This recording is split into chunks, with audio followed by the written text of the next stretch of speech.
సెగలు మిన్నంటున్నాయి. విజయవాడలో పరిస్థితిని వివరించేందుకు లైవ్ లో సిద్ధంగా ఉన్నారు మధు చెప్పండి, మొత్తం మీద విజయవాడ వాసులు ఏమంటున్నారు ఈ ప్రత్యేక హోదాపై?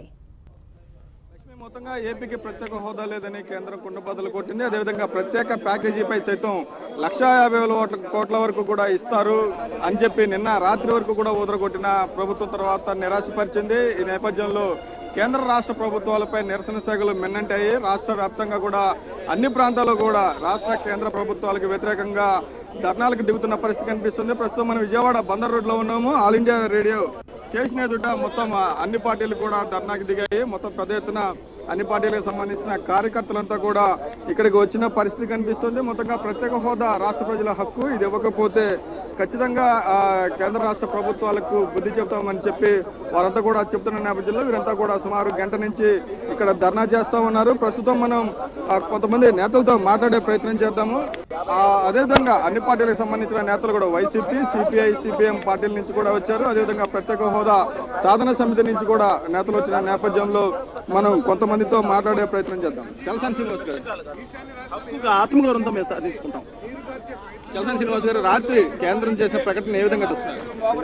కేంద్రం చేసిన ప్రకటన ఏ విధంగా చూస్తున్నారు? ఒకటండి, రాయితీలతో కూడిన ప్రత్యేక తరగతి ఏదైతే అడుగుతున్నామో దాన్ని ఖచ్చితంగా కోరుతున్నాం.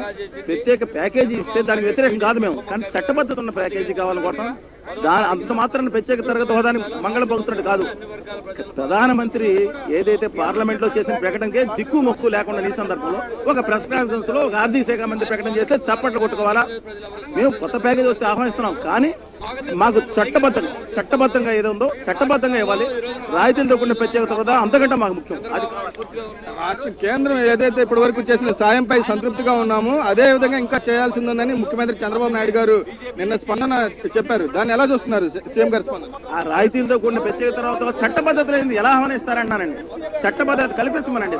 అంత మాత్రాన మేమేదో అందరం అభివృద్ధి నిరోధకుల కింద ఇలా చేస్తే మాత్రం ఒప్పుకునే సమస్య లేదు.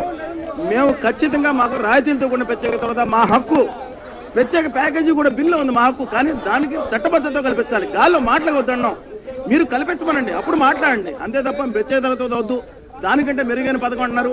అంటే ఇద్దరు పెళ్లి చేసుకునేటప్పుడు ఈ పెళ్లి మాత్రం చేసుకున్నామా, నేను బాగా చూసుకుంటానని చెప్తే ఎలా ఉంటుందో అంత దరిద్రంగా ఈ వాటి ప్రకటన ఉంటుందని భావిస్తున్నాం.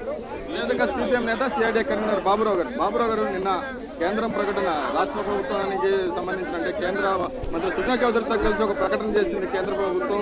దాన్ని ఎలా చూస్తా ఉన్నారు? ఇది మరోసారి దగా చేసింది. రాష్ట్రాలు చీల్చినప్పుడు ఆ ప్రభుత్వం ఎలా దగా చేసిందో ఇవాళ హోదా విషయంలో మరీ అటువంటి దగానే జరిగింది. అందుకే ఇవాళ ప్రజలెవరూ స్వాగతించట్లేదు. చంద్రబాబు నాయుడు గారు స్వాగతించొచ్చాము కానీ, చంద్రబాబు నాయుడు గారు సంతృప్తి చెందారేమో కానీ రాష్ట్ర ప్రజలు మాత్రం సంతృప్తి చెందలేదు. అందుకే ఈ రోజున టీడీపీ మోసం, బీజేపీ యొక్క దగ, రెండింటి మీద కూడా ఈ రోజున ఖచ్చితంగా ఈ పోరాటం కొనసాగుతుంది. 10వ తారీఖున రాష్ట్ర వ్యాప్తంగా బంద్ ఉధృత స్థాయిలో జరుగుతుందని చెప్పి హెచ్చరిస్తా ఉన్నాం. అదేవిధంగా మొత్తంగా నేతలంతా కూడా చెప్తా ఉన్నారు, ఒకటే ప్రత్యేక హోదా అనేది కావాలి. ఈ విషయంలో కేంద్ర రాష్ట్ర ప్రభుత్వాల వైఖరి సరైనది కాదని చెప్తా ఉన్నారు. అదేవిధంగా మిగతా నేతలంతా కూడా అందరూ కూడా నినాదాలు చేస్తున్న పరిస్థితి కనిపిస్తుంది. ప్రత్యేక హోదా అనేది ఆంధ్రుల హక్కు అని చాలా స్పష్టంగా చెప్తున్న నేపథ్యంలో మొత్తం మిగతా నేతలంతా కూడా మీడియాతో మాట్లాడుతున్న పరిస్థితి కనిపిస్తుంది. అదేవిధంగా సిపిఎం రాష్ట్ర కార్యదర్శి మధు మాట్లాడుతున్నారు. ఒకసారి ఆయన మాట్లాడుతున్నారు. ఈ పోరాటం కొనసాగిస్తాం, ఈ పోరాటాన్ని కొనసాగిస్తాం. మొత్తంగా నిన్న కేంద్రం ప్రకటనని ఏ విధంగా చూస్తున్నారు సార్? దగాకోరు ప్రకటన. ఆ ప్రకటనలో కొత్తదనం ఏమీ లేదు. కొత్తదనం ఏదన్నా ఉందంటే ప్రత్యేక హోదాని నిరాకరించడే కొత్తదనం.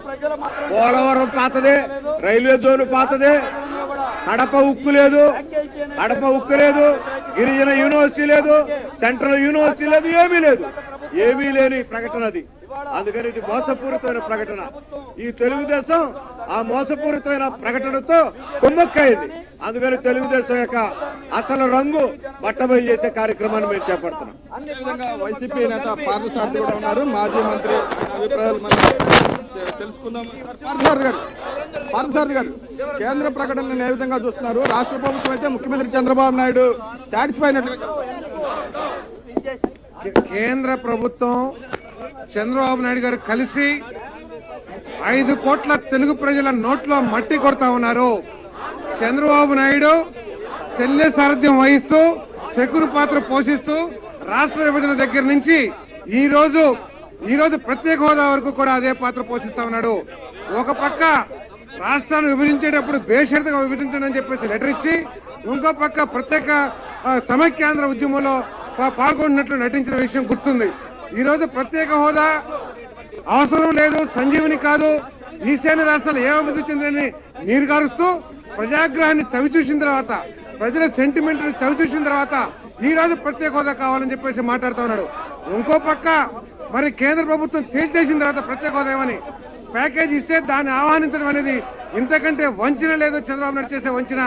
ఈ రాష్ట్ర 5 కోట్ల మందికి తెలుగు ప్రజలకి నరేంద్ర మోడీ, వెంకయ్య నాయుడు, చంద్రబాబు నాయుడు కలిసి మట్టి కొట్టారు. తప్పకుండా ప్రజాగ్రహానికి కొట్టుకుపోతాం జరుగుతుందని చెప్పేసి మనం చేస్తాం. భవిష్యత్ కార్యాచరణ ఏ విధంగా ఉండబోతుంది? భవిష్యత్తులో దీనికోసం అన్ని పక్షాలను కలుపుకుని, కమ్యూనిస్టుల్ని, కాంగ్రెస్ అన్ని కలుపుకుని మేము జగన్మోహన్ రెడ్డి గారి నాయకత్వంలో పోరాటం చేస్తాం. దీనికోసం ప్రజలకి న్యాయం చేయడం కోసం, తెలుగు ప్రజలకు న్యాయం చేయడం కోసం మేము పోరాడతాం. ఇది మొత్తంగా అన్ని పార్టీలు ఏకతాటి మీదకి వచ్చి ప్రత్యేక హోదా విషయంలో కేంద్ర రాష్ట్ర ప్రభుత్వాల వైఖరిని తీవ్రంగా నిరసిస్తున్న పరిస్థితి కనిపిస్తుంది.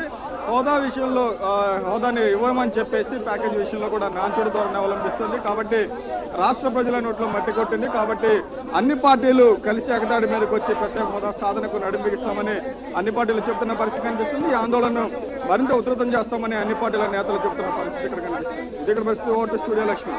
Right, thank you Madhu.